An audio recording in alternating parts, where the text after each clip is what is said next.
बाँझ एक रुला देने वाली कहानी। 14 साल की उम्र में जब खेलने की उम्र होती है तब रिश्ता हो जाता है। उस समय में सभी की लड़कियां 12-13 की उम्र में ब्याह दी जाती थीं।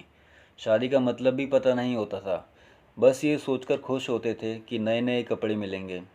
माँ नहीं थी तो पिताजी ने बस जो थोड़ा सा घर का काम सिखाया वही आता था। शादी का दिन आया और बस सारी रस्मों के बाद विदाई का वक्त भी आ गया।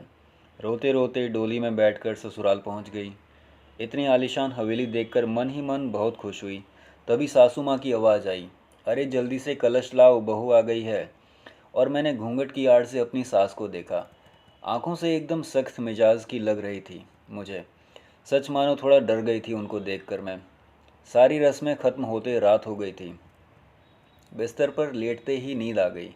सुबह सुबह आकर नौकरानी ने जगाया था कि चलो रसोई बनाने की रस्म है। तैयार होकर रसोई में गई और खीर बनाई। सबने तारीफ भी की पर सासू माँ ने कमी निकाल दी। साथ ही हिदायत भी दे दी कि अब बचपन छोड़कर कुछ काम काज सीख लो।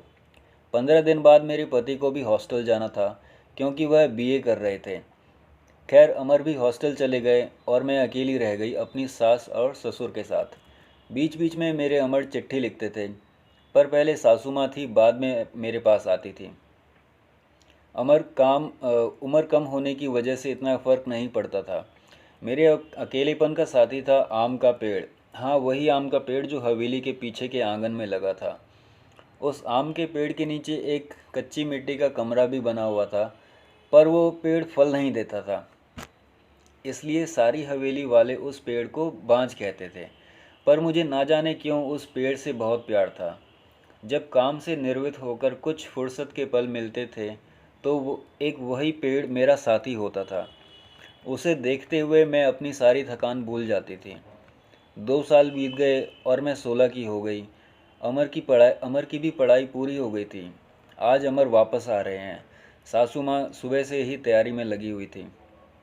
खुद ही रसोई में जाकर सारा जायज़ा ले रही थी। मैं भी बहुत खुश थी कि अब मुझे अकेला नहीं रहना पड़ेगा। 16 श्रृंगार के साथ मैं पूरी स्त्री की तरह महसूस कर रही थी। आज मांग का सिंदूर कुछ अलग ही लालिमा लिए हुआ था। शायद वह लालिमा मेरे चेहरे पर भी दिख रही थी। तभी तो मेरी सास ने मुझसे कहा था कि जा अपनी नज़र उतरवा ले। अमर आ गए हैं, हवेली की हलचल से पता चल गया था मुझे। खाने पीने से निर्वित होकर सब आराम करने चले गए। अमर भी कमरे में आ गए थे और मैं बस शर्म से लाल हुई जा रही थी। तभी अमर ने मुझे तोहफा दिया, एक सुंदर लाल साड़ी। पर मेरे लिए तो अमर का वापस आना ही सबसे बड़ा तोहफा था। हमने ढेर सारी बातें की जिनमें कुछ शिकायतें थी, कुछ प्यार था। समय बीत गया और 2 साल कैसे बीत गए पता ही नहीं चला। अमर और मैं एक दूसरे के साथ बहुत खुश थे। एक दिन अचानक पता चला कि मेरे पिताजी बहुत बीमार हैं। अमर मुझे लेकर तुरंत रवाना हो गए। पिताजी मुझे देखकर बहुत खुश हुए, जैसे मेरे लिए ही अपनी सांसों को रोका रोका हुआ था। और फिर मुझे अमर के हवाले करके वो इस दुनिया से चले गए। भीगी आंखों से अपने पिताजी को विदा किया। अब मेरे कुछ अब मेरे सब कुछ अमर और उसका परिवार ही था। समय गुजरता गया और अमर ने अपने कानून की भी पढ़ाई पूरी कर ली और वो सरकारी वकील कहने लगे थे। पर भगवान ने मुझे अभी संतान सुख नहीं दिया। अभी तो सासू माँ दबी जुबान में बोलती थी, पर धीरे धीरे उन्हें अपना रुख कड़ा कर लिया। अमर बहुत व्यस्त रहते थे अपने काम में, तो वो मेरे पीछे सारा दिन पड़ी रहती थी। धीरे धीरे सारे गांव में ये बात फैल गई, हवेली की बहू बांझ है। तीर की तरह चुभता था यह शब्द, पर कुछ नहीं कह पाती थी, सिर्फ आंसुओं से दिल हल्का करती थी। अमर मुझे दिलासा देते थे, पर लोगों का व्यवहार अंदर ही अंदर मुझे खोखला कर रहा था। अभी मेरी उम्र ही क्या थी, सिर्फ 19 साल, और लोगों ने मुझे बांझ बना दिया। बचपन से ही शरीर से दुबली पतली थी मैं। फिर माँ के मरने के ठीक से पालन पोषण भी नहीं हो पाया। एक दिन अमर जब दोपहर के खाने पर घर आए तो सासू माँ ने फरमान सुना दिया कि हम अमर की दूसरी शादी करेंगे। उफ, इतना बड़ा धोखा कैसे दे सकते हैं मुझे। नहीं, ऐसा नहीं हो सकता है। बत्ती बुझा दो, मुझे सोना है। अमर, कुछ बात करनी है आपसे। मैं थक गया हूँ धानी, मुझे सोने दो। अमर, क्या आप दूसरी शादी करेंगे? धानी, मैंने कहा ना, सोने दो, मुझे थक गया हूँ मैं। मैं तुम सब लोगों की चिक चिक सुनते, उधर माँ है इधर और इधर तुम। परेशान हो गया हूँ मैं, मन करता है आत्महत्या कर लूँ।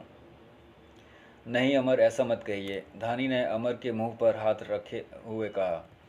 आपके अलावा अब कौन है मेरा। धानी करवट लेकर सारी रात आंसू बहाती रही और सुबह उठी तो एक टूटी हुई औरत बनकर, जो मजबूर होकर हर चीज़ से समझौता कर लेती है। सारी रात यही सोचती रहती है कि शायद अमर ने भी मौन स्वीकृति दे दी है दूसरी शादी के लिए। पर उसे ये कहाँ मालूम था कि उसकी माँ ने किस हद तक उसे मजबूर किया है दूसरी शादी के लिए। 1 महीने के अंदर ही अमर की दूसरी शादी गेंदा से हो गई। गेंदा अमर की माँ के रिश्तेदार की बेटी है। धानी अपना सामान उस पीछे वाले कमरे में रख ले, आज से गेंदा इस कमरे में रहेगी अमर के साथ, सासू माँ ने हाथ नचाते हुए कहा। कैसे छोड़ दूँ ये कमरा, नहीं ये मेरा कमरा है, जिसको जहाँ जाना है जाए। पर फिर ख्याल आया कि जो ब्याह कर इस घर में लाया था, जब वही मेरा नहीं है तो ये कमरा कैसे मेरा हो सकता है। ऐसा सोचते हुए आंखों से आंसुओं का सैलाब उमड़ पड़ा। सिंदूर की डिब्बी और कुछ कपड़े लेकर उसी कच्ची मिट्टी के कमरे की तरफ बढ़ गई। सामान एक कोने में रख कर खिड़की पर बैठ गई और उस आम के पेड़ को देखते हुए उसको निहारने लगी। किस्मत कहूँ या कुछ और कि आज मेरी हालत भी इस पेड़ की तरह हो गई है। अकेला बेसहारा जैसा ये अभी तक अपने अस्तित्व को बचाने में सफल रहा है, क्या मैं इसकी तरह अडिग और मजबूत रह सकूंगी, या फिर किसी कमज़ोर लता की तरह मुरझा जाऊंगी और अपना अस्तित्व खो दूंगी। नहीं, ऐसा नहीं होगा। मैं मजबूत रहूंगी। जब ये बेजुबां पेड़ सबसे लड़ सकता है तो मैं क्यों नहीं। अपने विचार श्रृंखला से बाहर आते ही मैंने अपने आप को संभाला और हर स्थिति से लड़ने के लिए तैयार किया। दिन गुजरते गए और मैंने घर के कामों में अपने आप को व्यस्त कर लिया। अपनी कोठरी के आसपास खूब सारे पेड़ लगाए और बाकी बचे हुए समय में उन पेड़ों की देखभाल करने लगी। साथ ही उस आम के पेड़ की खास देखभाल करती थी। गेंदा एक सुलझी हुई लड़की है। वो जब भी मुझसे बात करने के लिए आती है तो मेरी सासू माँ उसे बहाने से बुला लेती है। अमर पहले से भी ज़्यादा व्यस्त रहने लगे थे। मुझसे बात तो करते थे, पर एक पछतावा हमेशा उनकी आंखों में दिखता था। शायद मेरी हालत देखकर बुरा लगता था उनको, पर माँ के खिलाफ जाने की हिम्मत नहीं जुटा पाते थे। गेंदा के दिन खुशी से गुजर रहे थे और मेरे दिन बस गुजर रहे थे, और देखते ही देखते वो दिन भी आ गया जब गेंदा ने खुशखबरी सुना दी कि वो माँ बनने वाली है। पूरी हवेली में त्योहार जैसा माहौल हो गया। सारे नौकरों में तोहफे बांटे जाने लगे। मैं भी बहुत खुश थी कि चलो अच्छा है, अब घर में एक नया मेहमान आएगा, शायद मेरी ज़िंदगी का सूनापन भी दूर हो जाएगा। गेंदा बहुत कमज़ोर थी और उम्र भी 16 साल। उससे बहुत परेशानी होती थी। अब सासू माँ का आदेश था कि उसकी अच्छी सेवा की जाए, जिससे कि कमज़ोरी दूर हो सके। सारी देखभाल के बाद भी गेंदा का वज़न कुछ ज़्यादा नहीं बढ़ रहा था। एक दिन चिंतित होते हुए मैंने अमर से कहा कि गेंदा को शहर में किसी अच्छे डॉक्टर को दिखा लाओ, पर सासू माँ ने यह कहकर मना कर दिया कि हमारे भी बच्चे घर पर हुए हैं और अमर की वही पुरानी आदत है, अपनी माँ के खिलाफ वो जा ही नहीं सकते। एक दिन गेंदा की तबीयत कुछ खराब होने लगी। उसकी सांस बहुत फूल रही थी। घबराकर मैंने गांव के वैद्य जी को बुलवा भेजा। वैद्य जी ने आकर कुछ दवाइयाँ दी और खून की कमी भी बताई, और मैंने जब अमर को ये सब बताया तो सासू माँ ने मुझे गेंदा से दूर रहने का आदेश दे दिया, ये कहकर कि एक बाँझ की छाया भी नहीं चाहिए गेंदा पर। मुझे गेंदा से दूर कर दिया गया और मैं फिर से अपनी कोठरी में अकेला सारा दिन बंद रहने लगी। या ये कहूँ कि अंदर ही अंदर मैं खुद भी डर गई थी कि कहीं सच में मेरी वजह से गेंदा को कुछ हो ना जाए। कुछ दिन बाद रात में नौकरों का शोर शराबा सुनकर मुख्य आंगन की तरफ से भागी तो देखा कि गेंदा के प्रसव का समय आ गया था। गांव की बूढ़ी औरतें और दाइयों को बुलाया गया। पूरी हवेली में हलचल का माहौल था। मैंने अमर की तरफ देखा, बहुत डरे हुए लग रहे थे। मैं उनके पास गई और उन्हें थोड़ा धैर्य रखने को कहा। थोड़ी देर में बच्चे की किलकारी गूंजने लगी। हम सभी की खुशी का ठिकाना नहीं था। पर तब काकी ने बाहर आकर बताया कि गेंदा की कमजोरी और खून की कमी के कारण गेंदा को बचाया नहीं जा सका। बेटी को जन्म देते ही गेंदा का देहांत हो गया। हाय, पोते का मुंह नहीं देख पाई मैं, अब कैसे मेरा वंश चलेगा। सासू माँ का विलाप सारी हवेली में गूंज रहा था। उस छोटी दूध मुही बच्ची को देखकर मेरा कलेजा मुंह को आता था। ऐसा लगता है जैसे वो मैं हूँ। मैंने उसे कलेजे से लगा के रखा। जिनकी माँ नहीं होती वो कुछ ज़्यादा ही समझदार होते हैं शायद। ज़रा भी परेशान नहीं करती थी वो मुझे, बस दूध पीते ही सो जाती थी। सासू माँ का वही राग चलता रहता है कि लड़कियों से वंश नहीं चलता, पर अब शायद किसी को कोई फ़र्क नहीं पड़ता। अमर अब पहले से खुश रहने लगे थे। ऑफिस से आते ही मेरे कमरे में आते और गुड़िया को खिलाते। मुझे भी अमर को खुश देखकर अच्छा लगता था। 7 साल बीत चुका था गेंदा को गए हुए। आज गेंदा की बरसी है। हवेली में छोटी सी पूजा रखवाई है मैंने। पंडित जी के आते ही सासू माँ ने प्रश्न किया कि क्या मैं जीते जी पोते का मुंह देख पाऊंगी, और उसके लिए पंडित जी ने कुछ ग्रह शांति के उपाय बताए। सासू माँ चल दी पंडित जी को हवेली दिखाने और सारी हवेली की शुद्धि कराने। मेरी कोठरी के पास भी गई और पंडित जी को वो बांज पेड़ भी दिखाया। पेड़ देखते ही पंडित जी का मुंह बन गया और उन्होंने कहना शुरू कर दिया कि इसी मनहूस पेड़ की वजह से हमारे घर में बेटा नहीं है। जितनी जल्दी हो सके इसे कटवा दो। अब मेरे बर्दाश्त की हद हो चुकी थी। मैंने अमर की तरफ देखा और मुझे लगा कि वो मना करेंगे। अब सासू माँ ने तुरंत नौकरों को बुला लिया कि आज इस पेड़ को काट ही डालो। मुझे कुछ समझ नहीं आ रहा था कि मैं क्या करूं, कैसे अपने सुख दुख के साथी को बचाऊं। जैसे ही वो कुल्हाड़ी लेके पेड़ काटने के लिए आगे बढ़े, मैं फुर्ती से भागकर उस पेड़ से लिपट गई और विनती करने लगी कि पेड़ को छोड़ दो। पर वो लोग मान नहीं रहे थे।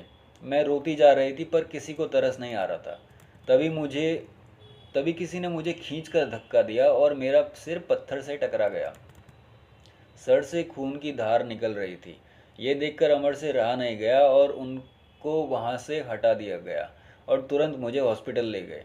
मलहम पट्टी के बाद मुझे कुछ होश आया। डॉक्टर साहिबा सामने खड़ी थी और अमर को कुछ समझा रही थी। सासू माँ भी वहीं थी और उनके चेहरे से पता चल रहा था कि उन्हें अपने किए पर अफसोस है। डॉक्टर, अब क्या हम इसे घर ले जा सकते हैं? अमर ने पूछा। हाँ, अब आप इन्हें ले जा सकते हैं, पर ख्याल रखिएगा कि अब ऐसा दोबारा ना हो, क्योंकि ऐसी स्थिति में ऐसा गिरना ठीक नहीं होता। ऐसी हालत? डॉक्टर, क्या हुआ इसे? अमर ने घबराते हुए डॉक्टर से पूछा। अरे, आप लोगों को पता नहीं अब ये माँ बनने वाली है, तो इनका अच्छे से ख्याल रखिएगा। ये सुनकर किसी को भी यकीन नहीं हुआ। सब बस एक दूसरे को देखे जा रहे थे और मैं तो बिल्कुल यकीन नहीं कर पा रही थी। सासू माँ की आंखों में पछतावे के आंसू थे। मेरे सर पर हाथ रखकर बस इतना ही कह सकी कि मुझे माफ़ कर दो, और मैं मुस्करा कर उनसे लिपट गई जैसे मैं अपनी माँ से लिपटी हूँ। पूरे 9 महीने मेरी सासू माँ ने मेरा बहुत ख्याल रखा और मैंने उस पेड़ का। आज मेरी डिलीवरी होनी थी। सासू माँ समय से मुझे हॉस्पिटल ले गई ताकि जो गलती उन्होंने गेंदा के समय में की थी वो अब ना हो। बधाई हो, आपको पोता हुआ है। नर्स ने सासू माँ को खबर सुनाई और सासू माँ ने हाथ से अंगूठी निकालकर नर्स को दी। वो खुश थी, पर इस वजह से नहीं कि पोता हुआ है, बल्कि इस बात पर कि मैं बिल्कुल ठीक हूँ। हवेली में धूमधाम थी। सब खुश थे कि हमारा परिवार पूर्ण हो गया था बेटी और बेटे के आने से। और एक खुशी कहीं और भी पनप रही थी। वो उस आम के पेड़ में फल आ रहे थे। शायद हम बहुत जल्दी चिंता करने लगते हैं फल मिलने की। हर चीज़ का एक समय होता है। कुपोषित शरीर हो या पेड़, दोनों ही फल नहीं देते। अगर ये कहानी आपको पसंद आई तो प्लीज़ मेरे चैनल को सब्सक्राइब कीजिए ताकि आगे भी आप ऐसी ही मज़ेदार कहानियाँ सुनते रहें। धन्यवाद।